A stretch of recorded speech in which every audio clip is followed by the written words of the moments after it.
نحمده ونصلي على رسوله الكريم اما بعد فاعوذ بالله من الشيطان الرجيم بسم الله الرحمن الرحيم يا ايها الذين آمنوا ادخلوا في السلم كافة ولا تتبعوا خطوات الشيطان انه لكم عدو مبين۔ قرآن مجید کی یہ آیت میں نے تلاوت کی ہے۔ اس آیت میں اہل اسلام کو، وہ لوگ جو کلمہ پڑھتے ہیں، انہیں خاص طور پر ایک بہت اہم حکم کے ذریعے خطاب کیا گیا ہے۔ وہ حکم یہ ہے کہ اے ایمان والو، اسلام میں مکمل داخل ہو جاؤ۔ یعنی اللہ تعالیٰ کو یہ بات معلوم تھی کہ بہت سے لوگ کلمہ بھی پڑھیں گے، رسول اللہ صلی اللہ علیہ وسلم پر ایمان لائیں گے، آپ کو آخری نبی مانیں گے، اللہ کی کتاب قرآن کو قرآن مانیں گے، اور ساتھ ساتھ شریعت کے احکام کو فالو بھی کریں گے، لیکن مکمل احکام کو فالو کرنے والے بہت تھوڑے ہوں گے۔ اس لیے اللہ تعالیٰ نے اس آیت میں حکم دیا کہ اے ایمان والو، اسلام جب لے کر آئے ہو تو پورے اسلام میں داخل ہو جاؤ۔ ویسے بھی کامن سینس کی بات ہے کہ اسلام اگر ٹھیک ہے تو پھر مکمل ٹھیک ہے۔ یہ نہیں ہو سکتا کہ آدھا اسلام ٹھیک ہو آدھا غلط ہو، کیونکہ اسلام کی نسبت اللہ کی طرف ہے۔ اللہ اگر کوئی حکم دیتا ہے تو اگر وہ حکم اللہ کا ہے تو وہ سارے حکم جتنے بھی اللہ نے دیے وہ سب ٹھیک ہیں۔ پھر یہ عجیب بات ہے کہ آپ کہیں کہ اسلام میں یہ حکم تو ٹھیک ہے، مثال کے طور پر آپ کہیں روزہ تو میں رکھوں گا، نماز تو پڑھوں گا، لیکن زکوٰۃ نہیں دوں گا، یہ حقوق العباد میں کوتاہی کروں گا، تو اس کا مطلب یہ ہوا کہ نماز والا حکم جو اللہ نے دیا وہ تو ٹھیک تھا، اور جو زکوٰۃ والا حکم اللہ دے رہے ہیں وہ معاذ اللہ غلط ہے۔ تو اس کا تو یہی مطلب ہوا۔ تو ہم اپنے عمل سے یہی ثابت کر رہے ہیں کہ اللہ کے بعض احکام گویا ٹھیک ہیں اور بعض احکام معاذ اللہ غلط ہیں۔ تو اللہ تعالیٰ نے ارشاد فرمایا کہ اے ایمان والو، جب اسلام مکمل ٹھیک ہے تو پھر مکمل اس اسلام کو فالو کرو۔ دیکھیں، غیر مسلم اسلام کو بالکل بھی فالو نہیں کرتے، کسی ایک چیز میں بھی وہ یہ نہیں کہتے کہ ہم اس لیے اس پر عمل کر رہے ہیں کہ یہ اسلام کا حکم ہے۔ تو جب غیر مسلم جو کسی بھی درجے میں اسلام کو فالو نہیں کرتا تو مسلمان کو چاہیے کہ وہ مکمل اسلام کو فالو کرے، کیونکہ اس کا یہ نظریہ ہے کہ اسلام برحق ہے، تو ہر حکم برحق ہے۔ پھر مکمل اسلام کی ڈیفینیشن کیا ہے؟ مکمل اسلام ہے کیا؟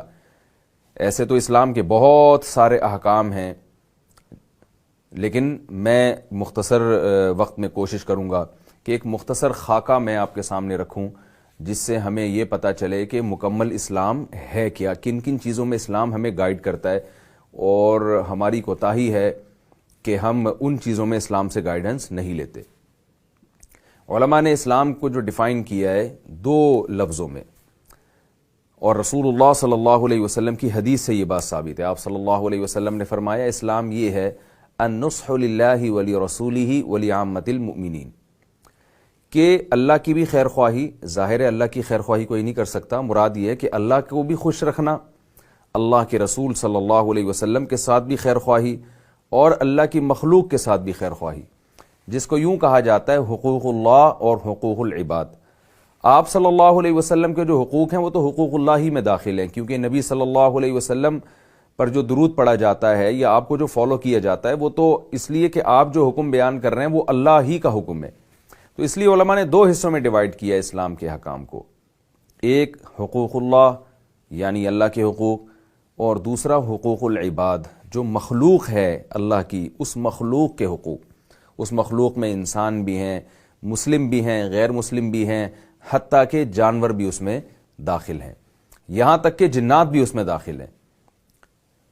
تو حقوق العباد میں آپ صلی اللہ علیہ وسلم نے جو 4 عبادتیں ہمیں بیان کی ہیں، نماز، زکوٰۃ، روزہ اور حج۔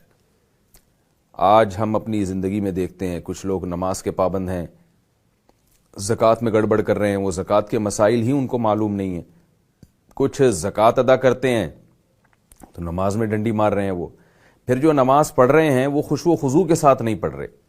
قرآن مجید میں اللہ تعالیٰ نے نماز پڑھنے کا کہیں بھی حکم نہیں دیا، بلکہ ہمیشہ نماز قائم کرنے کا حکم دیا ہے، اور اللہ تعالیٰ کا ارشاد ہے فی صلاتہم خاشعون، جو اہل ایمان ہیں وہ نمازوں میں خشوع پیدا کرتے ہیں۔ تو بھئی 5 وقت نماز ہے، اگر ہم اہتمام کے ساتھ کر لیں، وضو پہلے سے کریں، مسجد میں پہلے سے پہنچ جائیں، تکبیر اولیٰ کا اہتمام کریں، دل لگانے کی کوشش کریں نماز میں، 15 سے 20 منٹ لگتے ہیں سنتوں سمیت نماز ادا کرنے میں، اس 15 سے 20 منٹ میں بھی ہم اپنے آپ کو اگر اللہ کے لیے باؤنڈ نہ کر سکیں اور ادھر ادھر خیالات کو منتشر رکھیں بار بار ٹائم دیکھیں کہ نماز ختم کب ہوگی اور کب میں مسجد سے باہر نکلوں گا، تو یہ نماز کے ساتھ ناانصافی ہے۔ حج میں بھی ایسا ہی ہوتا ہے۔ آپ دیکھیے حج تو حدیث میں آتا ہے کہ رسول اللہ صلی اللہ علیہ وسلم نے ارشاد فرمایا کہ حج مبرور جو ہے اس کا بدلہ جنت کے سوا کچھ بھی نہیں ہے، اور انسان جب حج کر کے واپس لوٹتا ہے تو ایسے ہو جاتا ہے آپ صلی اللہ علیہ وسلم کی حدیث کے مطابق جیسے وہ آج کے دن پیدا ہوا ہو، گناہ سارے معاف ہو جاتے ہیں۔ لیکن ہم حاجیوں کی اکثریت کو دیکھتے ہیں کہ جیسے وہ جاتے ہیں ویسے کے ویسے ہی واپس آتے ہیں، ان کی زندگی سے کوئی گناہ کم ہی نہیں ہوتا، ختم ہی نہیں ہوتا، تو یہ پھر کہاں سے گناہ معاف ہوں گے؟ حج جو گناہوں کی معافی کا ذریعہ بنتا ہے وہ اس لیے بنتا ہے کہ حج میں انسان کو گناہوں سے توبہ کی توفیق نصیب ہوتی ہے، وہ رشوت چھوڑ دیتا ہے، وہ نمازی بن جاتا ہے، وہ چہرے پہ داڑھی رکھ لیتا ہے، وہ نظر کی حفاظت شروع کر دیتا ہے، اگر اس کا والدین سے سلوک اچھا نہیں تھا تو والدین سے اچھا سلوک شروع کر دیتا ہے، اگر وہ پہلے غریبوں اور مسکینوں کا خیال نہیں کرتا تھا تو حج کے بعد وہ غریبوں اور مسکینوں کا خیال کرنا شروع کر دیتا ہے۔ یہ ساری چیزیں حج مقبول کی علامت ہیں۔ لیکن آپ دیکھیں ہم میں سے اکثریت جب حج کے لیے جاتی ہے تو جیسے جاتے ہیں ویسے کے ویسے ہی واپس آ رہے ہوتے ہیں، کوئی ایک گناہ ایک برائی بھی ان کی زندگی سے ختم نہیں ہوتی۔ تو اول تو بہت سے لوگ حج کر نہیں رہے، جو کر رہے ہیں تو ان کا یہ حال ہے، تو یہ اسلام میں مکمل داخلہ تو نہ ہوا۔ زکوٰۃ کے ساتھ بھی یہی حشر کیا ہے ہم نے، بہت سے لوگ تو زکوٰۃ ادا ہی نہیں کرتے، بہت سوں کو زکوٰۃ کے مسائل ہی پتہ نہیں ہے، وہ کسی کو بھی اٹھا کے پکڑا دیتے ہیں، کسی تعمیری کاموں میں لگا دیتے ہیں زکوٰۃ، اس سے زکوٰۃ ادا نہیں ہوتی۔ آپ دیکھیے دنیا کا جب بھی کوئی کام آپ کرتے ہیں تو پہلے اس کو سیکھتے ہیں، سیکھنے کے بعد کرتے ہیں۔ ایک آدمی اگر گھر بنانا چاہتا ہے تو وہ ماہرین سے رابطہ کرے گا کہ بھائی گھر بنانا ہے، مجھے نقشہ پاس کر کے دو، نقشہ بتاؤ کیا کچن کہاں ہوگا، کمرہ کہاں ہوگا، واش روم کہاں ہوگا۔ ایسے ہی اٹھ کے تھوڑی وہ مزدوروں کو بلا کے اینٹیں لگانا شروع کر دے گا۔ تو آپ جب کوئی عبادت کر رہے ہیں، زکوٰۃ ایک عبادت ہے، تو اس کے ماہرین جو علماء ہیں ان سے رابطہ کرنا پڑے گا آپ کو۔ تو یہ تمام چیزوں میں ہمارے اندر بہت ساری کوتاہیاں ہیں، روزے کا بھی یہی حال ہے۔ اس کے بعد معاملہ آتا ہے حقوق العباد کا، وہ تو بہت ہی خطرناک ہے۔ حقوق العباد میں اللہ تعالیٰ نے دو قسم کے معاملات بیان کیے ہیں۔ ایک خرید و فروخت سے متعلق معاملات، اجارہ، خرید و فروخت، کوئی چیز آپ رینٹ پہ کسی کو دیکھتے ہیں، تجارت کرتے ہیں آپ، تو تجارت کی پھر اللہ نے اقسام بیان کی ہیں، مزاربت ہے، مشارکت ہے، اسی طرح چیزیں خرید کے قسطوں پہ مہنگے داموں بیچ دینا جس کو اصطلاح میں مرابحہ کہا جاتا ہے۔ ایک پورا بزنس کا ایک سسٹم ہے جو اسلام نے ہمیں بتایا ہے، جس میں اسلام نے پابندیاں لگائی ہیں کہ 3 چیزیں اسلام نے حرام کی ہیں کہ جب بھی بزنس ہوگا تو بیسک 3 چیزوں سے وہ پاک ہونا چاہیے۔ نمبر 1 غرر سے، غیر یقینی بیع۔ مثال کے طور پر آپ کوئی چیز بیچ رہے ہیں، کسٹمر کو پتہ ہی نہیں ہے کہ میں کیا خرید رہا ہوں، بس دپل میں ایک چیز نکل آئی، اچھی تو میری ہے، تو اچھی ہے تو رکھ لوں گا، بری ہے تو میری قسمت۔ اس طرح کی بہت ساری، گولڈن کی کے نام سے آپ نے دیکھا ہوگا، ایک بزنس چل رہا ہے آج کل، مختلف ناموں سے آتا ہے، اس میں یہ کہ آپ یہ چیز آگے 5 آدمیوں کو فروخت کریں، پھر وہ 5 آگے 5 کو فروخت کریں گے، تو جو جن 5 کو آگے وہ فروخت کریں گے اس کا کمیشن بھی آپ کو مل رہا ہوگا۔ لوگ پوچھتے نہیں ہیں بہت سے لوگ علماء سے کہ یہ جائز بھی ہے یا نہیں ہے۔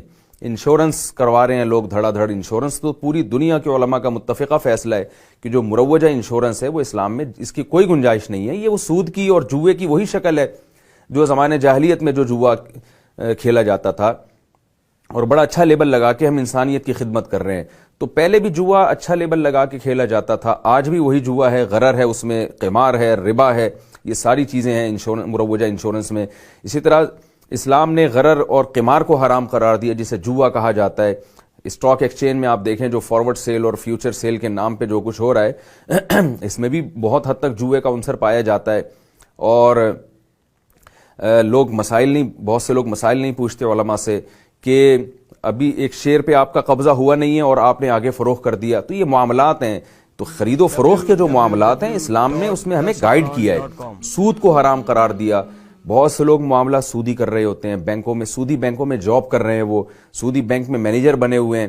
تو رسول اللہ صلی اللہ علیہ وسلم نے تو ارشاد فرمایا کہ لعن اللہ کاتب الربا وآکلہ وموکلہ، آپ صلی اللہ علیہ وسلم نے فرمایا وشاہدہ، کہ سود کی وجہ سے 4 آدمیوں پر لعنت ہوتی ہے، سود پہ گواہ بننے والا اور اس کو لکھنے والا، سود لینے والا، سود دینے والا۔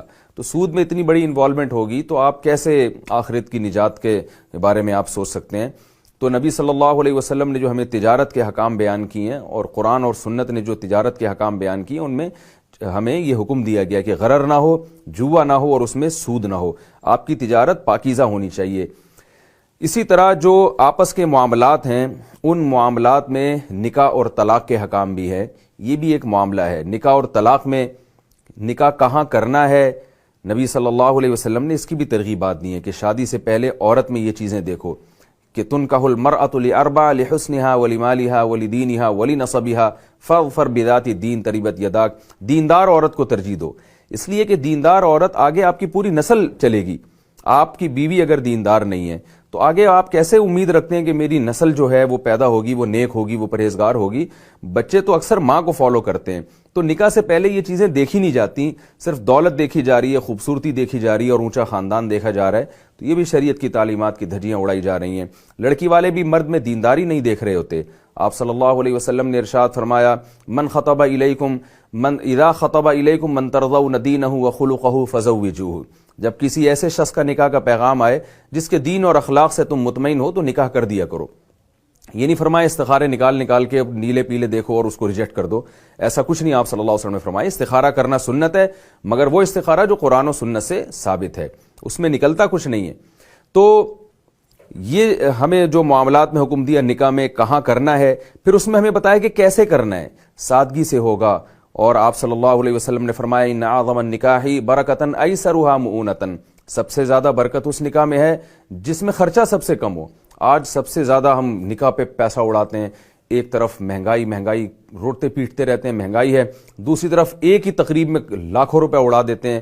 تو یہ ساری چیزیں اسلام کے خلاف ہیں، ادخلوا فی السلم کافہ کے خلاف ہیں۔ پھر اس میں جو جہیز کی لعنت ہے، بری اور مہندی اور جو خرچے ہم نے بڑھائے ہوئے ہیں، وہ سارے خرچے ہمارے اپنے خود ساختہ خرچے ہیں۔ ہمیں نبی صلی اللہ علیہ وسلم نے نکاح کر کے دکھایا اور آپ صلی اللہ علیہ وسلم نے بتایا کہ نکاح میں خرچہ مرد کا ہوگا، عورت یا اس کے باپ کا نہیں ہوگا، لڑکی یا اس کے باپ کا اسلام میں کوئی خرچہ نہیں۔ آج بھی آپ دیکھ لیں عرب میں کروڑ پتی عرب ہوتے ہیں، ارب پتی ہوتے ہیں، مگر بیٹی کی شادی پہ ایک چائے کی پیالی بھی کسی کو نہیں پلاتے۔ ہمارے ہاں ہم چونکہ ہندوستان میں رہے ہیں، بہت غیر مسلموں کا تسلط رہا ہے ہمارے اوپر، جس کے اثرات ہمارے اندر یہ آئے ہیں کہ بیٹی کا زیادہ خرچہ ہو رہا ہوتا ہے، شوہر کا خرچہ، لڑکے کا اور داماد کا خرچہ کم ہو رہا ہوتا ہے۔ تو اسلام میں خرچہ سارا مرد کے ذمے ہے، نان نفقہ، گھر پرووائڈ کرنا اور مہر دینا اور ولیمہ کرنا، یہ سارا مرد کی ذمہ داری ہے۔ ہم نے بہت ساری ذمہ داریاں لڑکیوں کے باپ پہ ڈال دی ہیں، جو اکارڈنگ ٹو شریعہ بالکل غلط ہے، اسلام میں اس کی کوئی گنجائش نہیں ہے۔ بارات کا کھانا یہ بھی ایک غلط عمل ہے، یہ بھی اسلام کی تعلیمات کے خلاف ہے۔ تو پھر نکاح کے بعد جو معاملات ہیں میاں بیوی کے، اس میں شریعت کو فالو نہیں کیا جاتا۔ عورت کو کہ مرد پہ کیا حقوق ہیں، مرد کی عورت پر کیا حقوق ہیں، یہ سب چیزیں تو نبی صلی اللہ علیہ وسلم نے کھول کے بیان کی ہیں۔ ساس بہو پر کتنا تسلط جما سکتی ہے، کہاں اس کے رائٹ ختم ہو جاتے ہیں، والدین کا اولاد پر کتنا حق ہے، اور کون سی ایسی چیزیں ہیں جس میں اگر والدین اولاد کو حکم دیں تو پھر والدین اپنی باؤنڈری سے آگے نکل رہے ہیں، اپنی حدود سے آگے نکل رہے ہیں۔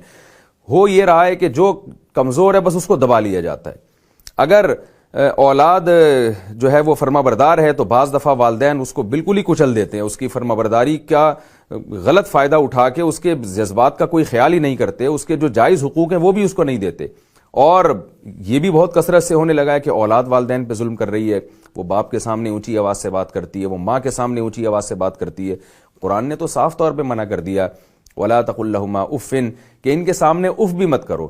جہاں اف کرنے کی اجازت نہ ہو وہاں اس کے سامنے چیخنے چلانے کی اجازت اور بدتمیزی کی اجازت کہاں سے ہو سکتی ہے؟ تو یہ نکاح طلاق کے حکام۔ پھر طلاق کی بات آئی ہے تو وہاں بھی گڑبڑ ہو رہی ہے۔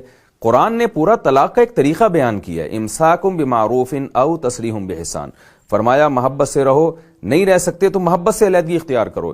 ہمارے ہاں نہ محبت سے رہتے ہیں نہ محبت سے علیحدگی اختیار کرتے ہیں، طلاق ناجائز طریقے سے دی جاتی ہے، اکٹھی 3 طلاقیں دے دی جاتی ہیں، حالت حیض میں طلاق دے دی جاتی ہے، یہ سب ناجائز طریقے ہیں طلاق کے۔ طلاق کے طریقے علماء نے بیان کیے ہیں، اس بارے میں میرا بھی یوٹیوب پہ کلپ موجود ہے اور علماء اس بارے میں بیان کرتے رہتے ہیں۔ قرآن اور سنت کے مطابق طلاق کا صحیح طریقہ ہے کیا، وہ بیان کیا ہے اللہ اس کے رسول صلی اللہ علیہ وسلم نے، کہ ایک سے زیادہ طلاق نہ دی جائے، پاکی کی ایام میں طلاق دی جائے، ایسے ایام میں طلاق دی جائے کہ زوجہ کے آپ قریب نہ گئے ہوں۔ پوری ڈیٹیل ہے اسلام میں، ایک نظام ہے طلاق کا، وہ دھڑ دھڑ طلاقیں نکال دیتے ہیں، پھر روتے پیٹتے ہیں اور کہتے ہیں کہ اسلام میں بہت سختی ہے۔ تو وہ آپ کی اپنی حماقت کی سزا آپ کو مل رہی ہوتی ہے، اسلام آپ کی حماقت کی سزا آپ کو دیتا ہے۔ تو پھر اس میں یہ کہ جب ڈیورس ہو جاتی ہے تو اس کے بعد میاں بیوی ایک دوسرے پہ الزام لگا رہے ہوتے ہیں، حالانکہ اللہ تعالیٰ نے تو اس سے منع کیا ہے بھئی جب علیحدگی ہو گئی ہے تو ان یتفرقا یغنی اللہ کلا من سعتی، قرآن نے فرمایا اگر علیحدگی اختیار کر لی ہے تو اللہ دونوں کو اپنے فضل سے غنی کر دے گا۔ اس میں اس طرف بھی اشارہ ہے کہ اب ٹینشن نہ لو، کام غلط ہے، طلاق اچھی چیز نہیں ہے، لیکن اب ہو گئی ہے تو کوئی بات نہیں، وہ کہیں اور نکاح کرے، یہ کہیں اور نکاح کرے۔ ہمارے یہاں ایسا بھی نہیں ہوتا، ایک دوسرے پہ الزامات، بہتان تراشیاں، اور یہ ایسی تھی وہ ایسا تھا، تو اس کو ایک ہوا بنا لیا جاتا ہے۔ اللہ نے کتنی شدید وعید نازل کی ہے جو بہتان لگانے والے ہیں، جو تانے دینے والے ہیں۔ وَيْلٌ لِّكُلِّ هُمَزَةٍ لُّمَزَةٍ الَّذِي جَمَعَ مَالًا وَعَدَّدَ، تانے دینا، غیبتیں کرنا، یہ سارے کام معاشرے میں ہو رہے ہوتے ہیں۔ تو یہ اللہ تعالیٰ نے ہمیں نکاح طلاق سے متعلق احکام دیے۔ پھر اسلام میں جو حقوق سے متعلق ایک بہت اہم جو اللہ اس کے رسول صلی اللہ علیہ وسلم کے احکامات ہیں وہ ہے رشتہ داری جوڑنا، جو حقوق العباد میں داخل ہے۔ رشتہ داری جوڑنے کی اسلام میں بہت زیادہ فضیلت ہے۔ آج دور کے لوگوں کو قریب کیا جا رہا ہے اور قریب کے لوگوں کو دور کیا جا رہا ہے۔ کوئی باہر سے ملنے آ جائے تو ایسے پرتپاک طریقے سے ملتے ہیں جیسے پرانے بچھڑے ہوئے ہوں، لیکن اپنے بھائی سے بات چیت بند ہے، بہن سے ایک سال ہو جاتا ہے بات چیت کیے ہوئے، لڑتے رہتے ہیں آپس میں۔ اور جو اللہ نے رشتے بیان کیے ہیں، قرآن مجید نے سورہ نور میں کیسے رشتوں کو بہترین انداز سے بیان کیا کہ ان تأکلوا من بیوتکم او بیوت آبائکم او بیوت امہاتکم او بیوت اعمامکم او بیوت عماتکم او بیوت اخوالکم او بیوت خالاتکم، کہ اللہ نے فرمایا کہ تم پر کوئی گناہ نہیں ہے کہ تم اپنے گھروں میں کھاؤ، اپنے ابا کے گھروں میں کھاؤ، اپنی ماں کے گھروں میں کھاؤ، اپنے جو ہے وہ چچا کے گھروں میں کھاؤ، چچا اور تایا کے، اپنی جو ہے وہ پھوپھیوں کے گھروں میں کھاؤ، اپنے ماموں کے گھر میں کھاؤ، اپنی خالہ کے گھر میں کھاؤ۔ تو کیسے محبت سے اللہ نے ان رشتوں کو الگ سے ہائی لائٹ کیا ہے۔ تو علماء کہتے ہیں اسی ترتیب سے رشتے ہیں جس ترتیب سے اللہ نے بیان کیے ہیں، کہ سب سے پہلا رشتہ ہے والدین کا، پھر بھائی بہنوں کا، جو خونی رشتوں کی بات کر رہا ہوں، بھائی بہنوں کا رشتہ ہے، پھر اس کے بعد ہے چچا کا اور پھپھی کا رشتہ، پھر ماموں کا اور خالہ کا رشتہ، پھر ان کی اولادیں ہیں۔ تو یہ جتنا قریبی رشتہ ہوگا اسلام میں ان کی ویلیو اتنی ہی زیادہ ہے، اور ان سے بنا کے رکھنا، ان کو جوڑ کے رکھنا یہ فرض ہے، یہ نماز روزے کی طرح فرض ہے۔ بہت سے دیندار ہیں طبیعت میں چڑچڑاپن ہوتا ہے، قریبی رشتوں سے بنا کے نہیں رکھتے، وہ کہتے ہیں وہ ہم سے بات نہیں کرتا تو ہم کیوں کریں۔ رسول اللہ صلی اللہ علیہ وسلم نے ارشاد فرمایا لیس الواصل بالمکافات، جو شخص بدلے کے طور پر رشتہ داری جوڑتا ہے نا وہ رشتہ داری جوڑنے والا نہیں ہے۔ یعنی اگر آپ کے رشتوں میں کوئی آپ سے اچھا سلوک کر رہا ہے تو آپ بھی اچھا کر رہے ہیں، تو نبی نے اس کو نہیں فرمایا کہ رشتہ داری جوڑنا، اس لیے کہ وہ تو کوئی بھی اچھا سلوک کرے آپ کرتے ہیں۔ رشتہ داری کا مطلب یہ ہے کہ وہ اچھا نہیں کر رہا مگر آپ اچھا کر رہے ہیں۔ تو حتی الامکان نبی صلی اللہ علیہ وسلم نے رشتے کو جوڑنے کا حکم دیا کہ وہ غلط بھی کر رہا ہے آپ اسے جوڑنے کی کوشش کریں، صرف اس بیس پر کہ آپ کا خونی رشتہ دار ہے وہ۔ تو اسلام میں ایک بہت اہم حکم ہے۔ ہاں اگر آپ کو یہ خطرہ ہے کہ آپ نے تمام کوششیں کر لیں اور پھر بھی وہ نہیں آپ سے جوڑ پیدا کرنا چاہتا اور جوڑ پیدا کرنے میں مصلحت کے بجائے فسادات زیادہ ہو رہے ہیں، تو پھر آپ اس سے تعلق وقتی طور پر ختم کر سکتے ہیں، یا اتنا تعلق جو صرف سلام دعا کا رکھا جائے، قطع تعلق بالکل کر دینا وہ تو پھر بھی جائز نہیں ہے۔ تو یہ تمام چیزیں ہیں جس میں ہم لوگ شریعت کو فالو نہیں کرتے، اور یہ اللہ اس کے رسول صلی اللہ علیہ وسلم کی تعلیمات کی ہم دھجیاں اڑاتے ہیں۔ پھر آپ صلی اللہ علیہ وسلم نے جو حقوق العباد بیان کیے ہیں اس میں علماء کا احترام بھی بیان کیا۔ آپ صلی اللہ علیہ وسلم نے فرمایا لیس منا من لم یبجل کبیرنا ویرحم صغیرنا، جو ہمارے بڑوں کا احترام نہیں کرتا وہ ہم میں سے نہیں ہے، جو چھوٹوں پہ شفقت نہیں کرتا وہ ہم میں سے نہیں ہے۔ تو علماء کی الگ سے آپ صلی اللہ علیہ وسلم نے فضیلت بیان کی ہے کہ العلماء ورثۃ الانبیاء، علماء انبیاء کے وارث ہیں۔ آپ دیکھیں آپ کا کسی عالم سے ذرا سا اختلاف ہو جائے کیسے لوگ برا بھلا کہنا شروع کر دیتے ہیں، یہ مولوی ایسے ہوتے ہیں، یہ مولوی یوں ہوتے ہیں، یہ ایسے ہوتے ہیں۔ بھائی جب ایک کو آپ نے صاحب علم مان لیا اور کوئی بہت بڑی خرابی بھی ان میں نہیں ہے، یا تو کوئی نا کبیرہ علانیہ گناہ میں مبتلا ہوں، پھر تو ٹھیک ہے وہ لائق تعظیم نہیں ہے، یا کوئی بہت واضح بدعات میں مبتلا ہوں اور لوگوں کو گمراہ کر رہے ہوں، وہ ایک الگ بات ہے۔ لیکن نارملی اگر کسی کو اللہ نے علم دیا ہے اور اس میں کوئی بڑی خرابی نہیں ہے تو ہمیں شریعت نے احترام کا حکم دیا ہے، اور آپ صلی اللہ علیہ وسلم نے علماء کو انبیاء کا وارث قرار دیا ہے۔ تو آپ سوچیں کہ نبی کی وراثت یہ کتنی بڑی فضیلت ہے۔ تو اس میں گویا اشارہ کر دیا کہ نبی کا جیسے احترام واجب ہے تو نبی کے دنیا سے جانے کے بعد نبی کے جو جانشین ہیں ان کا بھی احترام آپ پر لازم ہے۔ تو یہ کچھ حقوق اللہ سے، حقوق العباد سے متعلق بات تھی۔ اسلام نے جانوروں کے بھی حقوق کو بیان کیا ہے۔ تو آج اس کی بھی دھجیاں اڑائی جا رہی ہیں۔ رسول اللہ صلی اللہ علیہ وسلم نے حکم دیا جب جانور کو ذبح کیا جائے تو چھری کو تیز کر لیا جائے، ظاہر ہے اس کی وجہ ہے کہ اس کو تکلیف نہ ہو۔ آپ صلی اللہ علیہ وسلم نے حکم دیا کہ چھپکلی کو مارنا ثواب ہے، لیکن آپ نے کیا فرمایا؟ جو ایک بار میں مارے گا 100 نیکیاں ملیں گی، تو جتنی دفعہ میں مارے گا اتنی نیکیاں کم ہوں گی۔ کیوں؟ علماء نے وجہ بیان کی ہے کہ چھپکلی ایک مضر جانور ہے، انسان کے لیے نقصان دہ ہے، تو اس کے مارنے کا طریقہ بھی اسلام نے بیان کیا کہ تکلیف کم سے کم ہو۔ ایسا نہ ہو کہ آپ تڑپا کے اس کو ماریں، تو جتنا تڑپائیں گے اتنی نیکیاں کم ہوتی چلی جائیں گی، تو ایک بار میں ماریں تاکہ اچانک مر جائے وہ۔ تو اندازہ لگائیے کہ چھپکلی کو مارنے میں بھی احتیاط کا حکم دیا جا رہا ہے۔ حدیث میں آتا ہے آپ صلی اللہ علیہ وسلم نے ارشاد فرمایا، پچھلی امتوں میں ایک پیغمبر کو ایک چیونٹی نے کاٹا، انہوں نے وہ تمام چیونٹیوں کو مار دیا، تو اللہ نے وحی نازل کی کہ کاٹا ایک نے تھا، آپ نے سب کو کیوں مار دیا؟ تو دیکھیں نبی صلی اللہ علیہ وسلم نے یہ واقعہ ہمیں بیان کیا کہ بلا وجہ چیونٹی کو بھی مارا نہ جائے۔ اب یہ نہیں کہ آپ وہمی بن جائیں اور پاؤں اور گن گن کے رکھنا شروع کر دیں کہ کوئی چیونٹی میرے پاؤں کے نیچے نہ آ جائے، ایسا وہمی بننے کی ضرورت نہیں ہے۔ بتانا صرف یہ مقصد ہے کہ بلا وجہ کسی جانور کو اذیت دینا یہ بھی ناجائز ہے، یہ بھی حرام ہے، اس کا بھی گناہ ملے گا، اس کے بارے میں ثواب ملے گا۔ صحابہ نے ایک دفعہ رسول اللہ صلی اللہ علیہ وسلم سے پوچھا، یا رسول اللہ کیا ہمیں جانوروں پر احسان کرنے میں بھی ثواب ملتا ہے؟ تو آپ صلی اللہ علیہ وسلم نے فرمایا، فی کل کبد ذی رطبۃ اجر، ہر تر جگر والی چیز پر احسان میں اللہ نے اجر رکھا ہے، یعنی کوئی بھی جاندار ہوگا اس پر احسان کا آپ کو اجر ملے گا۔ مشہور حدیث ہے، ایک شخص نے پیاسے کتے کو پانی پلایا اور اللہ تعالیٰ نے اس کی بخشش کر دی۔ تو یہ تمام چیزوں میں اگر آپ بیلنس رکھیں گے، پھر خاص طور پر جو رشتوں میں میاں بیوی کے آج کل بڑے جھگڑے آ رہے ہیں، شوہر بیوی کو ٹائم نہیں دیتا، بچوں کو ٹائم نہیں دیتا، یا بیوی جو ہے وہ شوہر کے حقوق کا خیال نہیں کرتی، اور پھر باپ جو ہے نا اولاد کو ٹائم نہیں دے رہے، آج کل کاروبار میں اس قدر مشغول ہیں کہ وہ بچوں کے لیے ٹائم ہی نہیں ہے۔ آج ہمارے ایک دوست امریکہ سے آئے تھے، انہوں نے ایک واقعہ سنایا کہ عجیب واقعہ ہوا، کہہ رہے ہیں ہمارے ریلیٹیو میں کہ 5 سال کے بچے نے نا پولیس کو فون کیا کہ میرے گھر میں ڈاکو گھس آیا ہے۔ پولیس آئی تو پتہ چلا وہ اپنے والد کو ڈاکو کہہ رہا تھا۔ وجہ یہ تھی کہ والد صاحب صبح گھر سے نکلتے تھے اور بچہ جب سو جاتا تھا تو رات کو گھر آتے تھے، کئی دنوں سے بچے نے باپ کو دیکھا ہی نہیں، تو اچانک ایک دن باپ دن میں گھر آ گیا تو بچہ بوکھلا گیا کہ یہ کون صاحب ہمارے گھر آ گئے۔ تو آپ اندازہ لگائیے ایسے ایسے واقعات پیش آ رہے ہیں کہ والد اپنے بچوں کو ٹائم ہی نہیں دے رہا ہے کہ ان کی تربیت کے لیے ان کے ساتھ بیٹھ کر ان کے ساتھ کچھ گپ شپ لگائے یا ان کی تربیت کرے یا کوئی گھر میں تعلیم کا انتظام کرے، وہ بالکل اپنی بزنس، اپنا کاروبار۔ تو یہ بیلنس لائف نہیں ہے، یہ مکمل اسلام میں داخلہ نہیں ہے۔ تو ان تمام چیزوں کو بیلنس کر کے چلنا ہے۔ اسی کو قرآن نے دوسرے مقام پہ فرمایا، وَكَذَلِكَ جَعَلْنَاكُمْ أُمَّةً وَسَطًا، ہم نے تم کو معتدل امت بنایا ہے۔ تو تمام چیزوں کو فوکس کرتی ہے، ہر چیز کو جو ہے نا میں بیلنس لے کے چلتی ہے، ایسی امت ہے یہ۔ تو اللہ تعالی ہمیں ایسی ہی امت میں شامل کرے اور ہمیں پورے کے پورے اسلام میں داخل ہونے کی توفیق نصیب فرمائے۔ وما علینا الا البلاغ۔